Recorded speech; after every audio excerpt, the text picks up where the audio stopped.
Magandang araw mga kaibigan. Welcome back sa ating channel at ngayon ay tatalakayin natin ang isang napakahalagang event na naganap kamakailan. Ang Philippines Defense Expo na isa sa mga pinakamalaking event sa sektor ng depensa ng Pilipinas.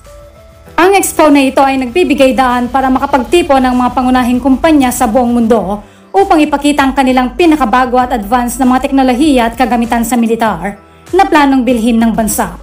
Pero bago yan ay huwag kakalimutang mag-like, subscribe at kalimbangin na rin ang notification bell para laging updated ka sa ganitong klaseng video.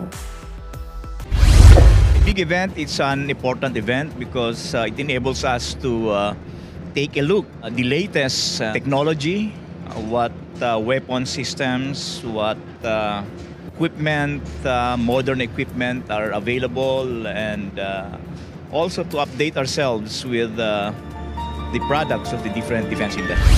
Ang Philippines Defense Expo 2024 ay sinagawa upang suportahan ang modernisasyon ng Armed Forces of the Philippines, kasabay ng layunin ng gobyerno na palakasin ang kakayahan ng bansa sa depensa at proteksyon ng teritoryo. Kasama sa mga pangunahing layunin ng Expo ang pagpapakita ng mga makabagong solusyon sa depensa, tulad ng mga advanced na armas, radar systems, drones, military vehicles at iba pang teknolohiya na magiging mahalaga para sa pagsasanay at operasyon ng ating mga sundalo. Ito ay ginanap sa Maynila at dinaluhan ng daan-daang international defense contractors. Isa itong plataforma kung saan ipinakita ng mga kumpanya tulad ng Lockheed Martin mula sa Estados Unidos, Rafael mula sa Israel at ang BrahMos Aerospace, isang pinagsamang proyekto ng India at Russia, ang kanilang mga makabagong teknolohiya. Malaking bagay ito para sa Pilipinas dahil sa patuloy na modernisasyon ng ating militar. Ang pangunahing layunin ng Expo ay suportahan ang Horizon 3, ang kasalukuyang yugto ng Military Modernization Program ng Pilipinas. Ito ay may kabuuang budget na $35 billion o halos 2 trilyong piso na nakatuon sa pagbili ng mga high-tech na kagamitan tulad ng mga fighter jets, submarines at missile system. Malinaw na pinapakita ng gobyerno na seryoso sila sa pagpapalakas ng ating depensa upang matiyak na kaya nating harapin ang mga hinaharap na banta. Isa sa mga malaking balita mula sa Expo ang patuloy na pakikipag-ugnayan ng Pilipinas sa Lockheed Martin para sa pagbili ng 3 C-130J-30 at Super Hercules na eroplano. Ang mga ito ay inaasahang darating mula Hulyo 2026 hanggang Enero 2027. Ang C-130J-30 ay isang pinalawak na bersyon ng karaniwang C-130J na may dagdag na 15 talampakan ng cargo space. Ito ay napakahalaga para sa mga operasyon ng militar, sakuna at humanitarian aid. Sa kabilang banda, malaking hakbang din ang pagkuha ng Pilipinas ng SPDR Air Defense System mula sa Rafael Advanced Defense Systems ng Israel. May 3 baterya ng SPDR system ang nakuha ng bansa na may halagang humigit kumulang $141 million. Ang sistemang ito ay hindi lamang simpleng depensa, ito ay high-tech na kagamitan na kayang harangin at pabagsakin ng iba't ibang banta mula sa himpapawid, kabilang ang mga eroplano, helicopters, drones at UAVs at cruise missiles. Ang Pilipinas din ang unang bansang bumili ng BrahMos missile system, ang pinakamabilis na supersonic cruise missile sa buong mundo. Noong Enero 2022, formal nang nilagda ng Pilipinas ang kontrata para sa Shore-Based Anti-Ship Missiles Acquisition Project ng Philippine Navy na nagkakahalaga ng $375 million. Ang BrahMos missiles ay kayang tumama sa mga target na halos 300 kilometro ang layo, na mahalaga para protektahan ang ating malawak na mga karagatan, lalo na sa West Philippine Sea, kung saan mayroon tayong mga sigalot. Kasama sa pagbili ng BrahMos system ang pagtatayo ng unang missiles base ng Pilipinas sa Naval Station Leo Vigildo Gantioque sa Zambales, nakaharap sa West Philippine Sea. Ang estratehikong lokasyong ito ay makakatulong upang mas mabantayan at maproteksyonan ang ating teritoryo mula sa posibleng banta. On a missile which travels 1 kilometer in a second and weighs about 3 tons.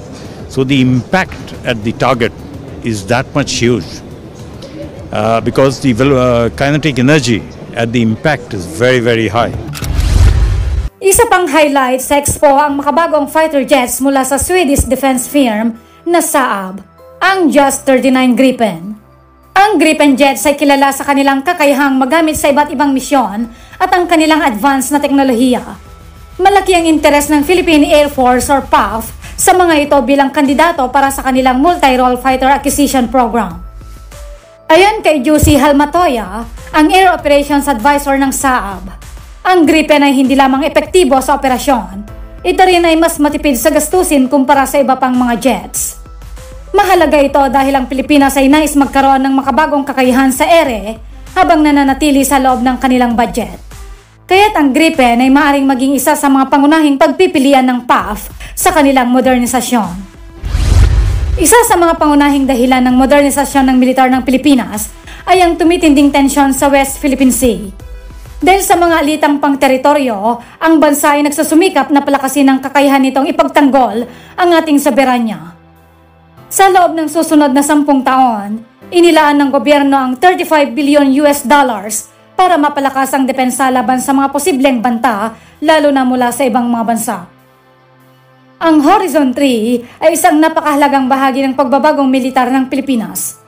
Nakatuon ito sa pagkuha ng mga makabagong armas at kagamitan tulad ng multi-role fighter jets, submarines, radar systems at missile system upang matiyak na ang Armed Forces of the Philippines or AFP ay handa sa anumang banta na maaring dumating.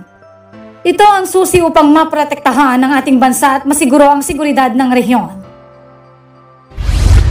Ang Philippines Defense Expo 2024 at ang nagpapatuloy na modernisasyon ng ating sandatahang lakas, particular sa ilalim ng Horizon 3 program, ay nagpapakita ng matibay na hangarin ng bansa na patatagin ang kakayahang depensa nito.